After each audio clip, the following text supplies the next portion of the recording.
હરિઓમ વિદ્યાર્થી મિત્રો, આજે આપણે ધોરણ 7 વિષય સામાજિક વિજ્ઞાન પાઠ 10મો પર્યાવરણનો ઘટકો અને આંતર સંબંધો વિશેની ચર્ચા કરીશું. પાઠની શરૂઆતની અંદર આપણે પર્યાવરણના ઘટકો વિશે જોઈશું. એ પહેલા આપણે જોઈએ તો પૃથ્વી સૂર્યમંડળનો એક એમ કહેવાય કે મહત્વનો ગ્રહ છે, જે આપણે બધી વસ્તુઓ આગળના પાઠની અંદર આપણે જોયેલું છે. બરાબર? તો એ વસ્તુ સૌર પરિવાર વિશે પણ તમે છઠ્ઠા ધોરણમાં શીખી જ ગયા છો કે પૃથ્વી છે એ સૂર્યમંડળનો એક ગ્રહ છે.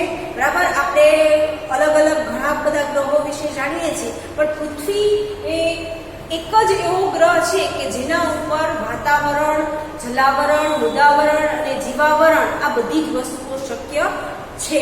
બરાબર? આ બધી વસ્તુઓ છે એવું આપણે કહી શકીએ છીએ, પણ બીજા તમે જેટલા ગ્રહો જુઓ એના ઉપર આપણે એ બધી વસ્તુઓ જોવા મળી નથી. બરાબર? વાતાવરણના કારણે તમે જુઓ તો ભાઈ જીવસૃષ્ટિ પણ શક્ય બની છે. વાતાવરણ નથી એ ગ્રહો ઉપર જીવસૃષ્ટિ આપણે જોવા મળતી નથી. બરાબર? પછી આપણે ખાલી પર્યાવરણ શબ્દ કઈ રીતે આવ્યો એના વિશે જોઈએ તો પર્યાવરણ એ બે શબ્દનો બનેલો છે. બરાબર? પરી વત્તા આવરણ.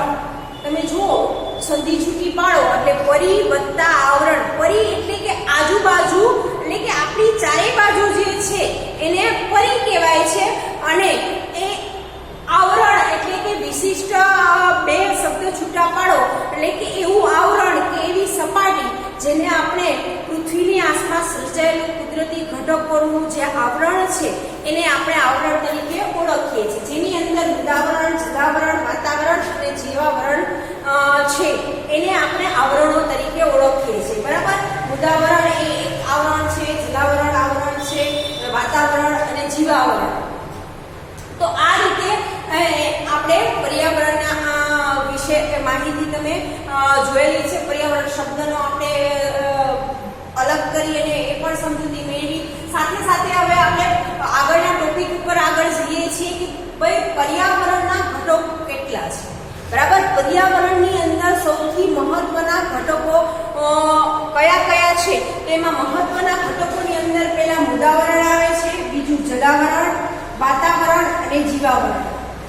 આ બધા જ આવરણો છે એ એકબીજા સાથે સંકળાયેલા છે. બરાબર?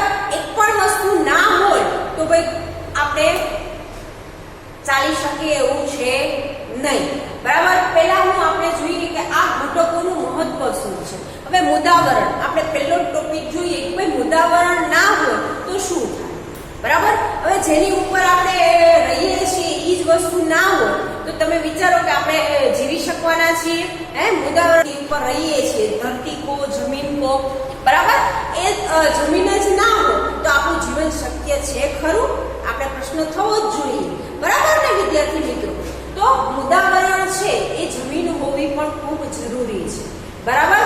આપણે જોઈએ છીએ કે જમીનની અંદર પણ આપણે વિવિધ પ્રકારના જોવા મળે છે.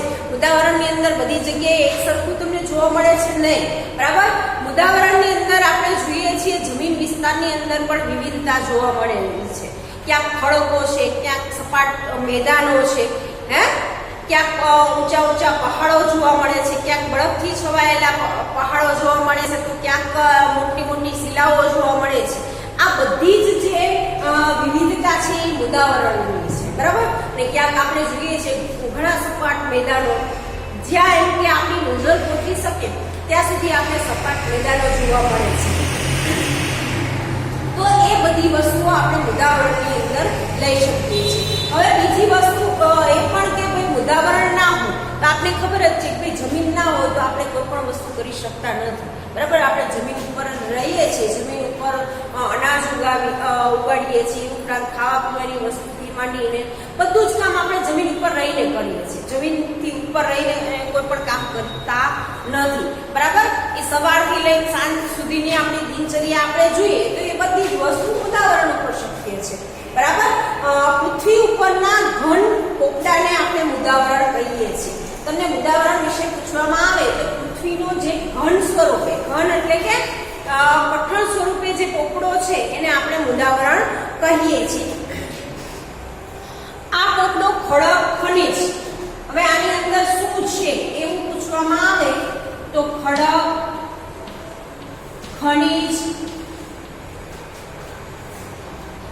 બરાબર. હવે મૃદાવરણની અંદર આપણે જોઈએ તો ઘણી બધી વસ્તુઓ પૃથ્વીના પેટાળની અંદર માટી, ખડક, ખનિજ, બરાબર. એ ઉપરાંત જોઈએ તો ઘણી કિંમતી ધાતુઓ, બધું જ આપણે મૃદાવરણને આભારી છે. બરાબર. આપણે સોના, ચાંદી, હીરા, મોતી, એ ઉપરાંત પથ્થરોની ખાણો, બરાબર. એ ઉપરાંત જોઈએ છે પેટ્રોલ, ડીઝલ, ક્રૂડ, એ બધી જ વસ્તુઓ છે એ આપણે મૃદાવરણની અંદરથી જ મળેલી છે. જો આ બધી વસ્તુઓ ના હોય, મૃદાવરણ ના હોય તો ભાઈ ચાલી શકતું નથી એવું આપણે કહી શકીએ છીએ. બરાબર ને. એ ઉપરાંત આપણે જોઈએ છીએ કે મૃદાવરણ ઉપર સજીવ સૃષ્ટિ રહેલી છે. કોણ રહેલી છે? આખી સજીવ સૃષ્ટિનું નિર્માણ ભાઈ મૃદાવરણ ઉપર થયેલું છે એવું આપણે કહી શકશું. બરાબર. એની અંદર પ્રાણી, પક્ષી, મનુષ્ય બધા જ આવી જશે. બરાબર ને. આ બધા જ લોકો મૃદાવરણ ઉપર જીવે છે. બરાબર. મૃદાવરણ ના હોત તો સજીવ સૃષ્ટિનું નિર્માણ થઈ શકત નહીં. બરાબર. મૃદાવરણ ના હોત તો ખનિજ, ખડકો, બરાબર, એ ઉપરાંત જે આપણી પેદાશો મળે છે કોઈ જ વસ્તુ આપણે મળત નહીં. મૃદાવરણ છે તો આ બધી વસ્તુઓ છે. સજીવ સૃષ્ટિ પર તો જ શક્ય બની છે. જો મૃદાવરણ ના હોય તો આ વસ્તુ શક્ય બની શકે એમ છે નહીં. બરાબર. મૃદાવરણ ઉપર આપણે જોઈએ છીએ કે ઘણી બધી ઈ ઉપરાંત મૃદાવરણ આપણે બીજી રીતે પણ ઉપયોગી છે. આપણે ખડક સ્વરૂપે જોયેલું એ વસ્તુ પણ જોઈ. એ સાથે સાથે તમે જુઓ તો મૃદાવરણની અંદર જલાવરણ પણ આવી જાય છે, વાતાવરણ પણ આવી જાય છે અને જીવાવરણ પણ આવી જાય છે. આ બધા જ એમ કહેવાય કે એક સાથે જોડાયેલા છે. બરાબર. એ ઉપરાંત પછી આપણે જોઈએ કે મૃદાવરણ સાથે તમે જલાવરણ, બરાબર, બીજો આપણો ટોપિક છે જલાવરણ. તો આની સાથે કઈ રીતે જોડાયેલો છે એવું આપણે સમજવામાં આવે તો તમને પ્રશ્ન થવો જ જોઈએ કે મૃદાવરણ જલાવરણ સાથે કઈ રીતે જોડાયેલું છે. તો જો મૃદાવરણ હશે તો જ ભાઈ આપણે જલાવરણને જોઈ શકીએ છીએ. આપણે જોઈએ છીએ કે મૃદાવરણ ઉપર ઘણો વિસ્તાર છે એ જલાવરણ સ્વરૂપે આપણે જોવા મળે છે. એની અંદર આપણે જોઈએ છીએ મોટા મોટા મહાસાગરો પણ આવેલા છે. બરાબર. એની અંદર હિંદ મહાસાગર, આર્કટિક મહાસાગર, એટલાન્ટિક મહાસાગર, એ બધા જ મહાસાગરો આપણે જલાવરણની અંદર જોઈએ છીએ. એ ઉપરાંત આપણે જોઈએ છીએ તો નદી, તળાવ, સરોવર કુદરતી હોય કે કૃત્રિમ, એની અંદર પણ આપણે બે વિભાગ પાડી શકીએ છીએ. બરાબર. કુદરતી રીતે બનેલા તળાવ પણ તમને જોવા મળશે અને કૃત્રિમ રીતે પણ બનાવેલા તળાવો આપણે જલાવરણની અંદર જોવા મળે છે. તો એ બધી વસ્તુઓ જલાવરણને આભારી છે. જેની અંદર આપણે પીવા લાયક પાણી, બરાબર,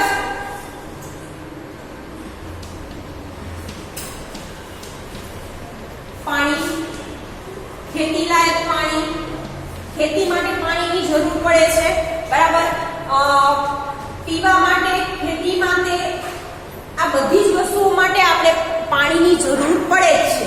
તો એ વસ્તુ આપણે કહી શકીએ કે જલાવરણ છે તો આ વસ્તુ શક્ય બની છે. જલાવરણ ના હોય તો આપણે પીવા માટેનું પાણી ના મળે, પીવા માટેનું પાણી ના મળે તો ભાઈ આપને ખબર જ છે કે ભાઈ એક દિવસ ના પીએ તો આપણી શું હાલત થાય. એક દિવસ ચાલ્યું જશે. બરાબર.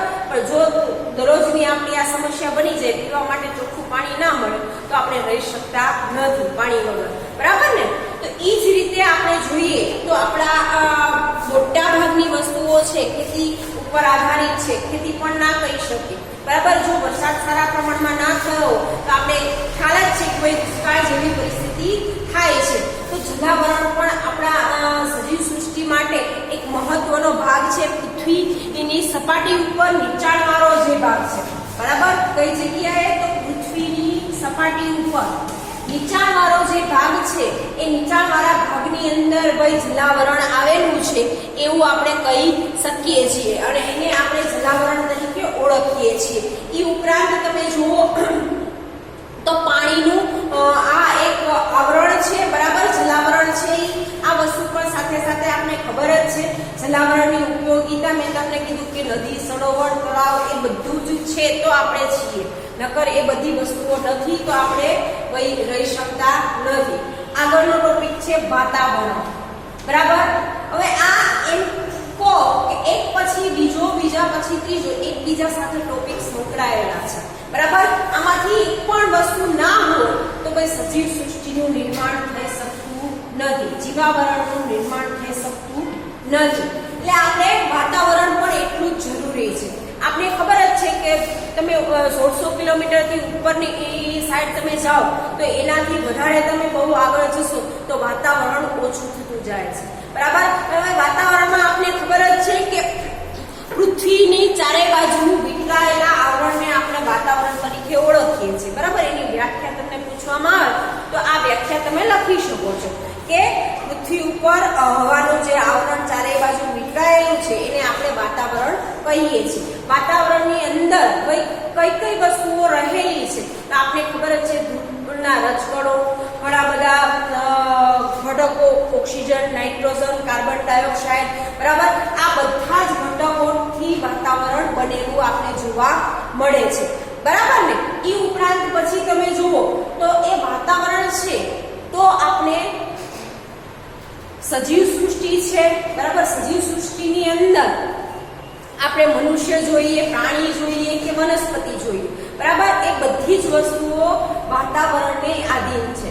એ ના હોય તો આમાંથી એક પણ વસ્તુ આપણે જોવા મળત નહીં. તમે જુઓ કે આટલા બધા ગ્રહો છે એમાં પૃથ્વી એક જ ગ્રહ ઉપર આ વસ્તુ શક્ય બની છે. એનું મેઇન કારણ શું છે કે ભાઈ વાતાવરણ પૃથ્વી ઉપર જ છે.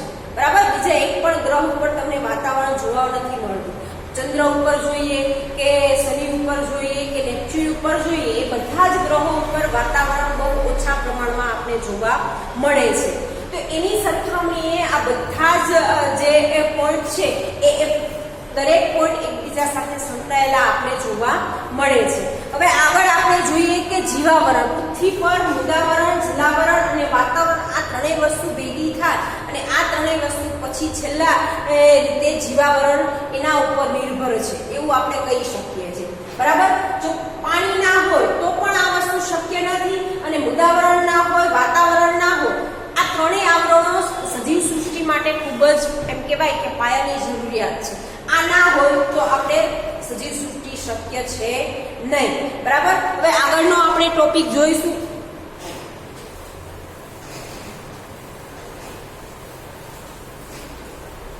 એની અંદર છે માનવ નિર્મિત પર્યાવરણ.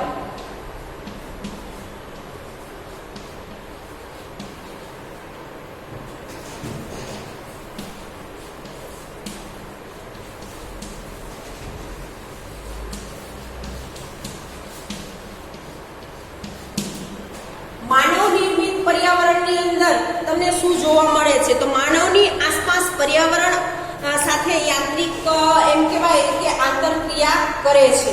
બરાબર. પોતાની જરૂરિયાત મુજબ તેમાં પરિવર્તન કરે છે. હવે માનવ નિર્મિત જે પર્યાવરણ છે પોતાની જરૂરિયાત મુજબ, હવે આપણે જોઈએ છીએ કે એવી ઘણી બધી શોધખોળો થયેલી છે કે જેના કારણે આપણે પર્યાવરણને મોટા ભાગનું નુકસાન કરીએ છીએ. બરાબર ને. તો આપણે જોઈએ છીએ કે સૌથી વધારે અત્યારે વાતાવરણને કોઈ પ્રદૂષિત કરતું હોય તો ભાઈ એ આપણે જ છીએ. બરાબર. મનુષ્ય લોકો કે આપણે જોઈએ છીએ એટલી હરણફાળ આપણે ભરેલી છે કે જેના કારણે આપણે વાતાવરણને ખૂબ જ, પર્યાવરણને ખૂબ જ મોટું નુકસાન કર્યું છે. શું તો આપણી જરૂરિયાત સંતોષવા માટે આપણે આડેધડ જંગલો કાપ્યા છે. એ ઉપરાંત જે કુદરતી સાયકલ છે એ સાયકલને પણ આપણે જોઈએ તો એ સાયકલને પણ આપણે ચેલેન્જ કરી છે. બરાબર. આપણી જે પણ શોધખોળો છે આપણે એક પણ વસ્તુને છોડી નથી. એ જમીન હોય, જળ હોય, મૃદાવરણ હોય, વાતાવરણ હોય કે જલાવરણ હોય, બધી જ વસ્તુઓની અંદર હરણફાળ ભરેલી છે. જેના કારણે એમ કહેવાય કે માનવ પોતાની જરૂરિયાતો સંતોષવા માટે પર્યાવરણને ખૂબ જ નુકસાન કરેલું છે.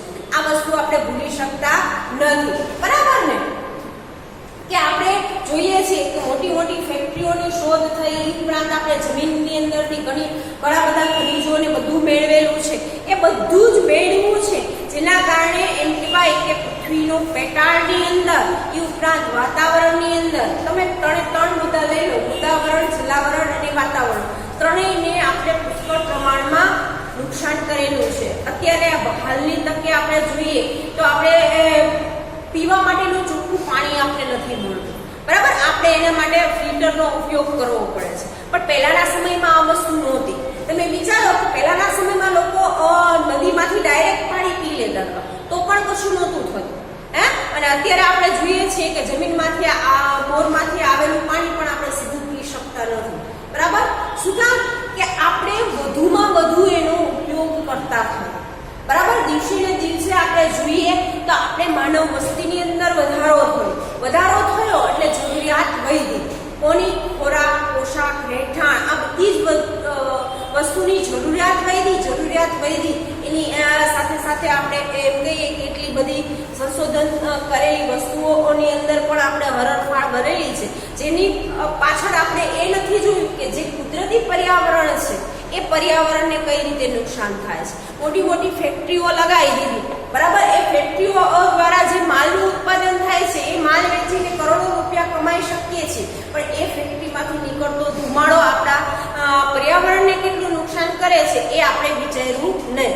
જેના કારણે અત્યારે વર્તમાન પરિસ્થિતિ આપણે જોઈએ તો વર્તમાન પરિસ્થિતિની અંદર એવો સમય પણ આવતો જશે કે આ જે કુદરતી સાયકલ છે, તમે જોવો છો ઋતુ પરિવર્તન થાય છે, દિવસ રાત થાય છે, એની અંદર તમને અડચણો ઊભી થતી દેખાશે. આપણે અત્યારે ઘણા બધા અનુભવ કરીએ છીએ ને કે કમોસમી વરસાદ પડે છે, અચાનક ગરમીનું પ્રમાણ વધી જાય છે, અચાનક ઠંડીનું પ્રમાણ વધી જાય છે. આ બધી વસ્તુઓ થવાનું કારણ શું છે? કે આપણે પર્યાવરણને નુકસાન કરેલું છે, બરાબર. માનવ નિર્મિત જે પર્યાવરણ છે એને નુકસાન કર્યું છે, જેના કારણે આપણે જોઈએ તો આ કુદરતી જે સાયકલ છે એ સાયકલની અંદર અડચણ આપણે ઊભી થતા જોવા મળે છે.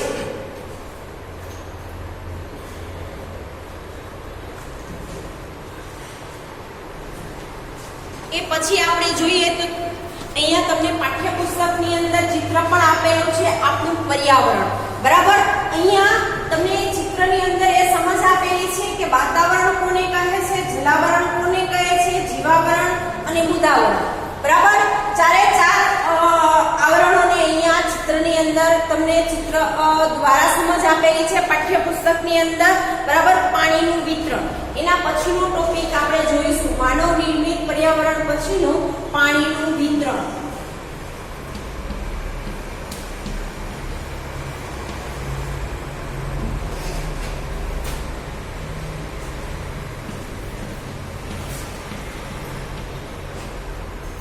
પૃથ્વીની સપાટી પર ભૂમિ વિસ્તાર કરતા પાણીનો વિસ્તાર વધારે આપણે જોવા મળે છે. પૃથ્વી ઉપર પાણીના વિસ્તાર કરતા, બરાબર, મૃદાવરણ કરતા જલાવરણનો વિસ્તાર આપણે ખબર જ છે કે સૌથી વધારે પ્રમાણ જોવા મળે છે.